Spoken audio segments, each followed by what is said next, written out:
출애굽기 33장입니다.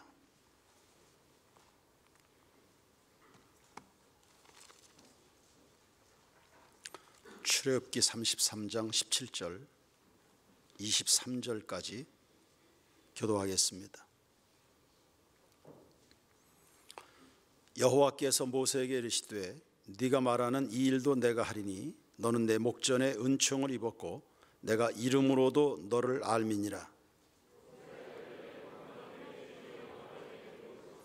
여호와께서 이르시되 내가 내 모든 선한 것을 네 앞으로 지나가게 하고 여호와의 이름을 네 앞에 선포하리라. 나는 은혜 베풀 자에게 은혜를 베풀고 긍휼히 여길 자에게 긍휼을 베푸느니라.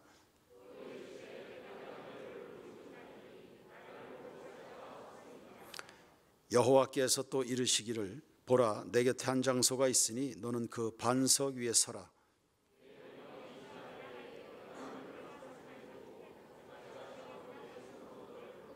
다 같이 손을 거두리니 네가 내 등을 볼 것이요 얼굴은 보지 못하리라. 아멘.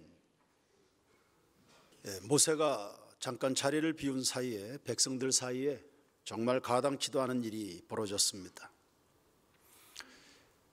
하나님을 경외하는 그 마음들을 대신에 인간 탐욕의 화신이죠. 금덩어리 송아지를 만들어 놨습니다. 그걸 만들어 놓고는 이것이 우리의 신이다. 그렇게 광란의 도가니를 펼쳤습니다. 말도 못하고 듣지도 못하고 행하지도 못하는 그 금 우상을 만들었습니다. 그래 놓고는 스스로 그렇게 생각하는 겁니다. 앞으로 우리 광야길 걸어갈 때 걱정 없을 거라. 어떤 어리석은 부자가 논밭에 솥을 많이 거두고 창고를 늘려짓고는 이제 걱정 없다. 평안히 자고 쉬자. 이렇게 말하는 것과 같습니다. 모세는 큰 충격을 받았습니다. 그리고 리더십에 심각한 딜레마에 빠졌습니다. 어떤 집단이든 리더가 된다는 것은 결코 쉬운 일이 아닌 것을 알고는 있었지만 백성을 이끄는 것이 이렇게 어려운 일인가 새삼 느끼게 됐을 겁니다. 모세는 애굽의 모든 학문에 통달했습니다. 히브리인이면서도 애굽 왕자의 반열에 올랐던 인물입니다. 손에는 능력의 지팡이가 들려 있습니다. 그리고 하나님이 친히 세우셨다 보내셨다는 권위가 그에게 있습니다. 이미 백성을 질서 있게 이끌어줄 율법도 일부 이미 주어져 있는 상태입니다. 이 정도 갖추어진 모세의 스펙이라 그러면 백성들이 말 잘 들어야 되는 거 아닙니까? 이런 리더를 어디 가서 구합니까? 그런데 안 되는 겁니다. 사사건건 시비고 틈만 나면 도전이고 그리고 목표를 방해하기 일쑤입니다. 급기야 우상 숭배까지 하고 말았습니다. 이 정도 되면 지도자로서 한없이 나약해질 겁니다. 그만두고 싶을 겁니다. 더 이상 자신도 없어질 거고요. 이게 실력이 갖춰졌다고 할 수 있는 게 아니구나. 왕자라고 하는 거 아니구나. 40년 전에도 그 경험했습니다. 그리고 학식이 많다고 경험이 많다고 해서 이렇게 할 수 있는 게 아니구나. 분명히 깨달아지는 순간입니다. 역시 하나님이 하셔야 된다. 역시 하나님이 아니면 할 수 없다. 그래서 모세가 구한 것이 하나님이 함께 해주세요잖아요. 하나님 절대 의존적 삶을 살아가야 되는 이유입니다. 하나님이 하셔. 모세 정도 되는 사람이 할 수가 없다면 이걸 누가 합니까? 하나님이 하셔야 된다. 그래서 모세는 이 딜레마에 빠지는 순간에 하나님 자신을 구하고 있습니다. 이것이 바로 기도의 본질입니다. 오스왈드 챔버스라는 사람은 소원이 아니라 하나님을 구하라. 응답이 아니라 하나님을 구하라. 그리 말했습니다. 그러니까 백성들과 달리 모세는 복의 본질을 잘 알고 있었던 겁니다. 늘 강조하고 또 강조하지만 광야 같은 이 인생길 살아갈 때 여러분에게 정말 필요한 것이 물입니까? 떡입니까? 시원한 그늘입니까? 천막입니까? 아니요, 우리의 최선은 목자이신 하나님이신 줄로 믿습니다. 하나님이 이 모든 것을 우리에게 공급해 주시니까요. 그리고 그분이 꼭 우리의 필요들을 공급해 주셔서가 아니라 그는 우리를 지으신 분이십니다. 우리의 구속자가 되십니다. 그분은 우리의 주인이 되십니다. 어린 양의 피값으로, 그리고 전능한 능력의 오른팔로 우리를 애굽의 압제에서, 신음에서 건져내신 왕이십니다. 그러니 그분만이 경배받으셔야 될 줄로 믿습니다. 엎드려 절하세, 엎드려 절하세, 엎드려 절하세. 구주 나셨네. 할렐루야. 이 예배의 마음이 황금 덩어리로 다 바뀌어버렸습니다.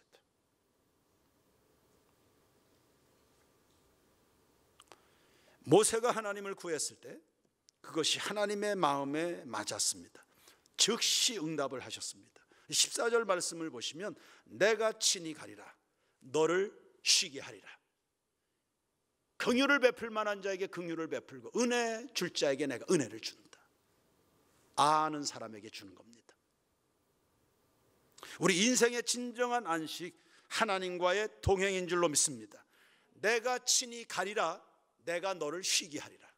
하나님이 우리와 동행하는 것과 우리의 쉼, 안식이 연결되어 있습니다. 하나님 떠난 자에게는 그러므로 안식 없지요. 아니, 하나님께 외면당한 자에게는 안식 없는 겁니다. 본래 하나님께서 우상 숭배한 이스라엘을 버리기로 작정하셨었습니다. 그런데 어떻게 이렇게도 쉽게 마음을 바꾸시고 즉시 응답해 주셨을까? 내가 너와 함께 한다. 내가 너를 쉬게 하겠다. 인생의 갈피를 못 잡고 있는 사람들이 혹 있다면 주님이 여러분의 길이 되어주시고 여러분 인도해 주시고 여러분의 평생을 함께 가주시고 주님의 이 진정한 본질적 그늘 아래 인생의 쉼을 맛보는 여러분 모두가 되길 축원합니다.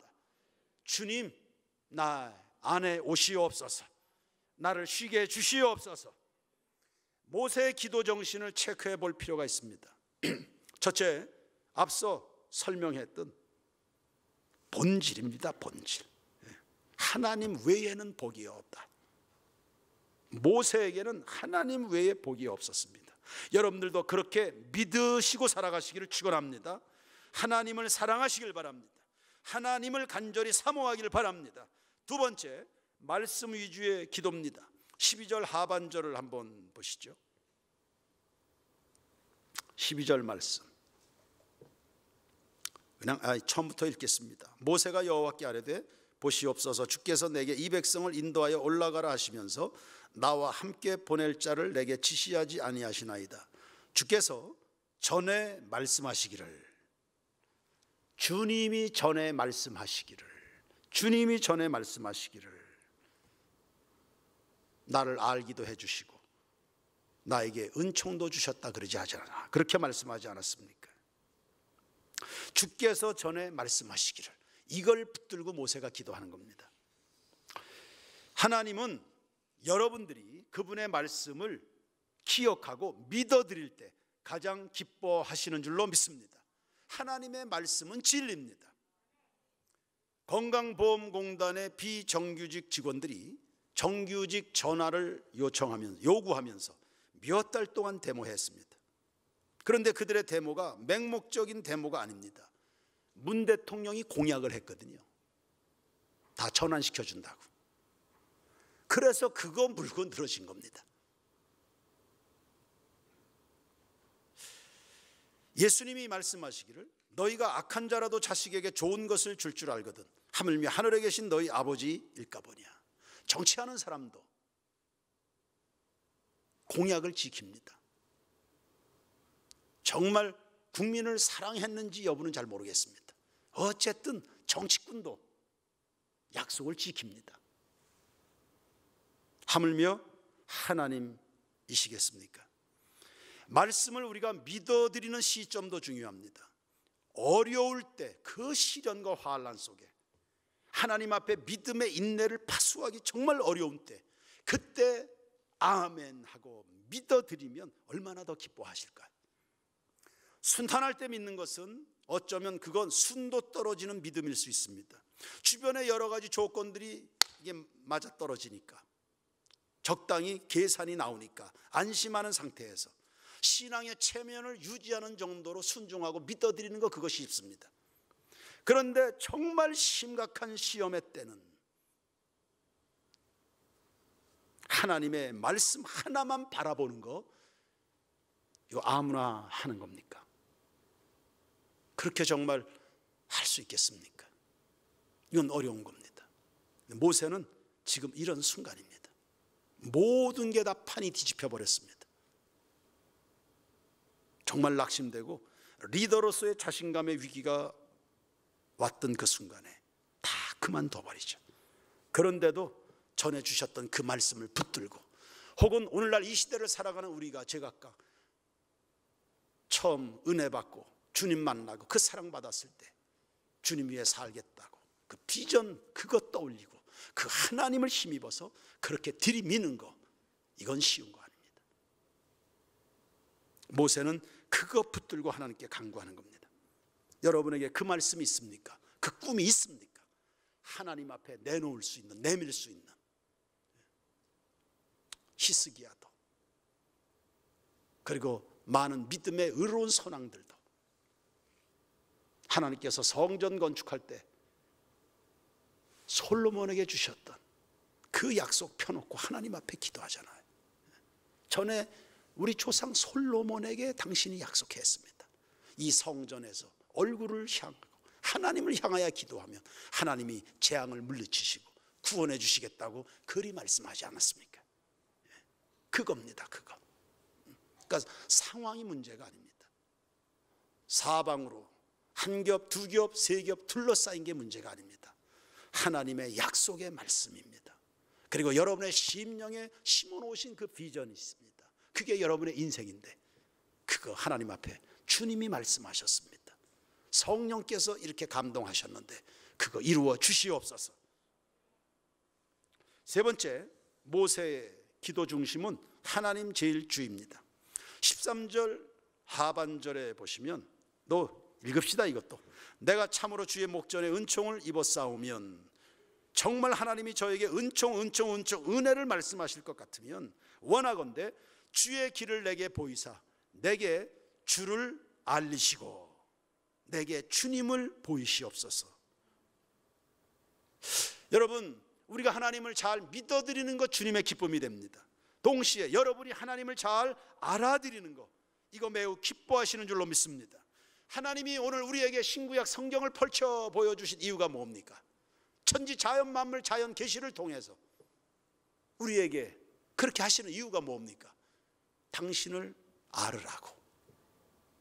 예수님을 이 땅에 보내신 목적은 뭡니까? 말씀이 육신을 입고 이 땅에 오신 하나님의 아들입니다. 그 아들을 통해서 하나님을 알아가라고.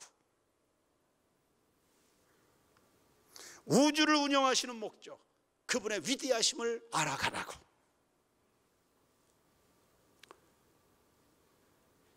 인류에게 당신 자신을 알게 하시려는 까닭, 이것이 성경을 주신 이유입니다. 우주를 지금도 운영하시는, 지금도 목사를 통해서 여러분에게 말씀을 전해주시는 이유가 뭡니까? 하나님을 알아가라고. 알되 더 많이 더 깊이 뜨겁게 체험하라고, 그렇게 말씀하시는 겁니다. 모세는 이미도 하나님을 잘 알고 있었습니다. 친구와 대면함같이 그렇게 하나님과 친밀했습니다. 그런데도 모세는 더 알고 싶어 합니다. 신약에서는 바울이 그리스도의 십자가 부활의 능력에 참여함을 알게, 더 깊이 더 깊이 더 깊이 주님을 아는 것만큼이 영생의 능력이 되니까요. 요한복음 17장 3절에 영생은 곧 유일하신 참 하나님과 그의 보내신 자 예수 그리스도를 아는 것이라 했습니다. 하나님을 아는 만큼 여러분 속에 영원한 생명, 이 영적인 생명이 풍성해지는 것입니다. 영생이 뭡니까? 단지 생존만 길게 하는 것입니까? 그런 생존은 마귀도 하게 될 겁니다. 지옥불에서요. 마귀도 꺼지지 않는 불에서 지속적으로 그도 거기에서 존재하게 될 겁니다. 우리는 그런 영생 아닙니다. 영생은 하나님을 깊이 누리는 기쁨인 줄로 믿습니다. 오늘도, 그리고 평탄할 때도, 형통할 때도, 환난의 때도, 고통의 때에도, 길이 보이지 않는 가운데도, 그 속에서도 하나님을 알아가는 기쁨입니다. 그러므로 성도는 하나님 알기를 힘쓰되 금을 얻는 것보다 더 해야 됩니다. 그리고 하나님을 아는 것이 성도의 능력 아닙니까? 느헤미야 8장 10절에 여호와를 기뻐하는 것이 힘이라 했습니다. 성도는 하나님을 새롭게 알게 될 때마다 힘이 솟는 거 아닙니까? 학구적으로 아는 방식도 있고, 그러나 우리 세인교회 모든 교우들은 살아계심을 체험하는, 그분의 살아계심을 체험하는 진정한 지식으로, 그래서 더더욱 유력한 신앙 인생을 살아가게 되길 주의 이름으로 축원합니다. 모세는 하나님을 아는 영적 지식에 굉장히 욕심이 많았습니다. 18절을 보시면 영광을 보여달라고 그랬습니다. 이거 하나님 직접 보게 해달라는 겁니다. 감히 죄인된 인간이 거룩한 하나님을 볼 수 있습니까? 그런데 하나님은 그 요청을 거절하지 않습니다. 그것도 그분의 방식으로 응답해 주십니다. 20절 말씀을 한번 보시죠. 또 이르시되 네가 내 얼굴을 보지 못하리니 나를 보고 살 자가 없습니다. 하나님은 영이시니 볼 수가 없지요. 특별히 여기서 얼굴을 본다, 얼굴을 본다는 것은 하나님의 성결성 앞에 선다는 뜻입니다. 그 하나님의 성결을 보는 자는 죽는다. 하나님 앞에 성결함에 서게 될 때 그 성결함으로 우리가 죽는 겁니다. 하나님이 거룩하시기 때문에 죄인들이 죽는 겁니다. 그 하나님의 성결함, 그것 때문에 인간들이 다 정죄당하는 거 아닙니까? 그래서 우리의 인간적인 의와 노력으로는 그 하나님의 성결 앞에 설 수가 없으니까 그분의 거룩함이 우리를 죽이는 겁니다. 그래서 보여는 주시는데 뒷모습만 보여주신다고 그러네요. 21절부터 보겠습니다. 여호와께서 또 이르시기를 보라, 내 곁에 한 장소가 있으니 너는 그 반석 위에 서라. 내 영광이 지나갈 때에 내가 너를 반석 틈에 두고 내가 지나도록 내 손으로 너를 덮었다가 손을 거두리니 네가 내 등을 볼 것이요 얼굴은 보지 못하리라 했습니다. 뒷모습을 본다. 이건 또 뭡니까? 이건 하나님이 지나가신 뒤에 남겨진 흔적입니다. 그분이 지나가신 뒤에 남겨놓으신 그분의 영광입니다. 여러분, 비록 뒷모습이었지만 역사적으로 어느 누가 하나님의 등이라도 본 사람이 있습니까? 모세가 유일합니다.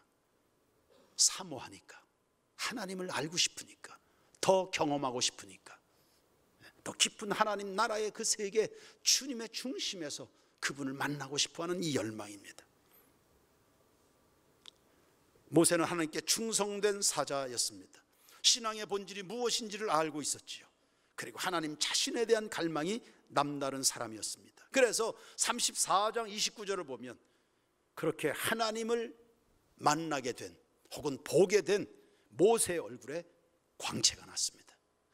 우리 세인교회 모든 교우들이요, 여러분의 전체 삶의 모습에 주의 광채가 임하게 되기를 축원합니다. 스데반은, 신약에서 스데반도 그 얼굴에 광채가 났습니다.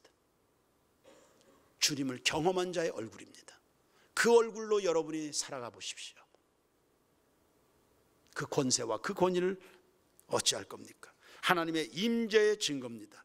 하나님을 아는 자의 그 영권입니다. 여러분의 눈빛에 성령님 임하시기를 축원합니다. 여러분의 어느 한마디에 주의 광채가 임하게 되길 원합니다. 여러분의 마음 씀씀이, 여러분의 발걸음, 여러분의 내민 손길, 손 잡아주는 하나하나의 주님의 광채가 임하게 되기를 소원합니다.